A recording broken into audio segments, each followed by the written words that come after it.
andito tayo ngayon sa isa sa paboritong tambay ng mga motorcycle riders dito sa Parañaque, ang 01 Moto. So tara, samahan niyo ako, pasok tayo. So ngayon, kasama ko si Boss Art, syempre ang owner ng 01 Moto. Ayun, maraming salamat mga master sa pagdalo dito sa amin sa 01 Moto.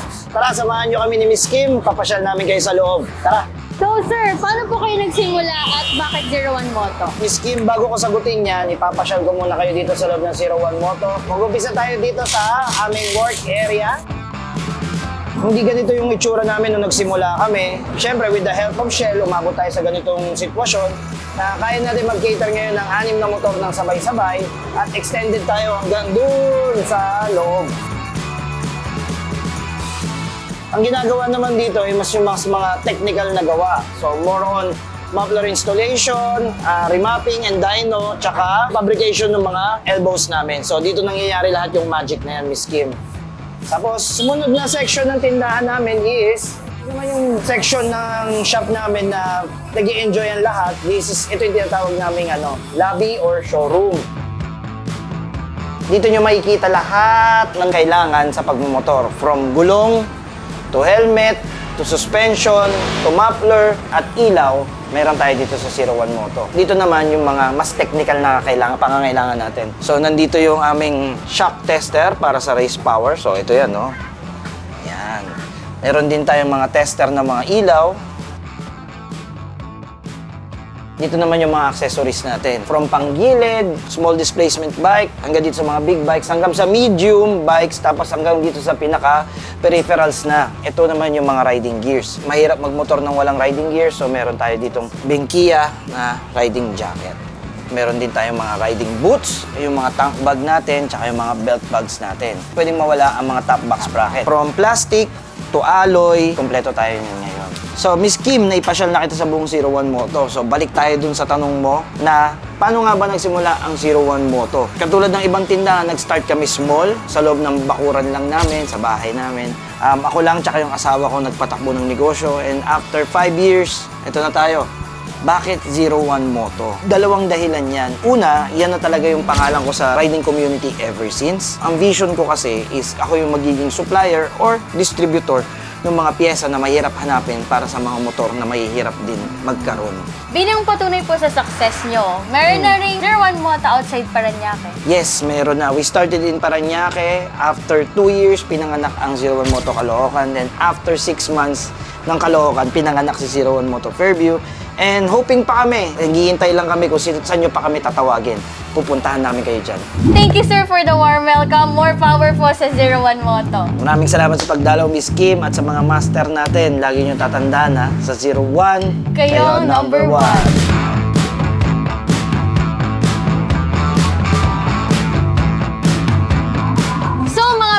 Nagbabalik tayo para sa bigatin questions at syempre kasama ko pa rin si Boss Art.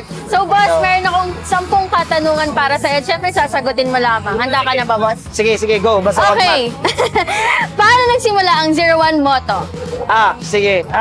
Syempre, katulad ng ibang negosyo, we started humble sa loob lang ng bahay namin. Actually, sa kwarto ko lang nag-start kami bilang online business noon. Nagtitinda lang kami. And syempre, with the support, ayun na. The rest is history. Sino ang idol na rider ni Boss Archie?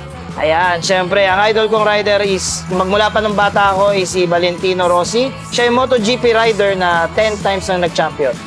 Wow, magaling naman. Ano yung pinakamalupit na custom job na nagawa sa shop nyo? Yung pinaka nahirapan talaga kami is yung sarili kong motor. Yung Explorer ng Motorstar. 200cc yun na talagang minodify namin para gamitin sa show. Wow! And ano yung specs ng motor ni Boss Art? Well, ang aking motor ngayon ay isang CB650.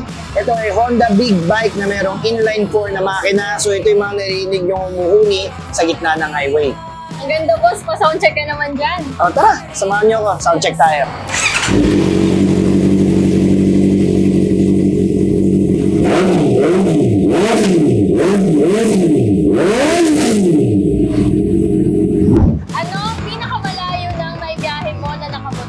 Pinakamalayo ko narating is Mindanao gamit ang aking scooter. At nakabalik din kami ng Manila for 3 days. Kasama ko doon sa biyahe na yun yung Shell Advance. Yeah. May tipid tips ka ba para di malakas sa gas pag bumabiyahe, boss? Well, syempre, number 1 is maintenance. Kailangan magandang kondisyon ng motor kung babiyahe tayo ng malayo. Number 2, i-ready natin yung mga sarili natin dahil malayo ang biyahe. At pangatlo, syempre gamitin natin yung Shell Advance. Every long ride, yan ang lagi kong ginagamit. Next, anong motor oil ang madalas mong gamitin sa motor mo? Ang highly recommended ko at ang gustong-gusto kong gamitin is yung Shell Fuel Save. In terms of long ride, medyo talagang malaki yung natitipid ko pa. Nag-Shell Fuel Save yung ginagamit ko. Anong pinaka-recommended mo na Shell Advance product? Ang pinaka-recommended ko naman is yung long ride. Dahil nga ako yung mahilig mag-long ride at syempre busy tao at di masyado makapag-maintain, yung Shell long ride, hinahayaan niyang protektado yung makina ko for a very, very long time. Bago natin tapusin to, boss, pwede Yes. po ba kayong mag-iwan ng advice para sa mga store owner na gustong maging successful tulad niyo? Syempre, unang-una, commitment. Number 2, lakas ng loob. Number 3, syempre, disiplina. At yung pang-apat, yung pinaka-paborito ko, mahalin niyo yung mga tao ninyo. So, yan yung masterclass bigating questions natin. Maraming salamat, Boss Art. Yes, thank you rin, Miss Kim. Ayun, at lagi niyong tatandaan. Yes, sa 01, kayo number 1.